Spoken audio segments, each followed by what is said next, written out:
Mr. Ayo Phillips. You all right, man?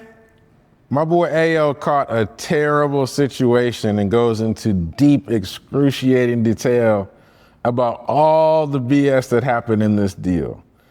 This is another warning that there's a lot behind some of these small businesses that you probably have never had to consider in your day job life. Let's get into it. There's a lot of things I could focus on here. There's some family components, there's some mental health components, there's some self-worth challenges that come from having to neglect some of those earlier duties I talked about in terms of husband and father. Then there's business realities. He bought a property management company. People like that because of contracts. What he found out is that those contracts don't change hands many times. So his plan to go grow the business wasn't met with the reception because most people just stick with whoever they have. But the two things that really made this messy, and Ayo is a boss for sharing it with us. One, a lot of people in this business bribe the maintenance men at these complexes to get work.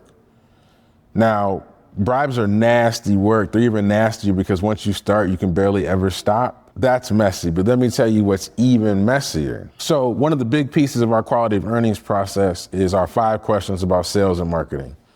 Who's selling? How are they doing it? How repeatable is it? Has it ever had any blips on the screen? Is any of it outsourced or has changed in the past 18 months? 2 months into this, you know how Ayo found out about how his sales reps were selling? Sales were down and he was trying to figure out what to do. So he called a meeting and he called all the salespeople into a room, and you know what they told him? Well, hey man, you cut the go-go bar budget. That's how we were selling before. What are you gonna do, man? So I'm not gonna tell you what he did. You can watch the video, but imagine the way that you people are selling is through taking clients to the go-go bar and how nasty that gets. So when we talk about these unfortunate deal situations, what I have to warn you about is some of this stuff is so far out of the realm of normal that you really got to dig in. Now, Ayo dug in, figured a bunch of things out. That deal didn't do so well, but like me, he's just strong and still in the industry, still kicking butt in other places.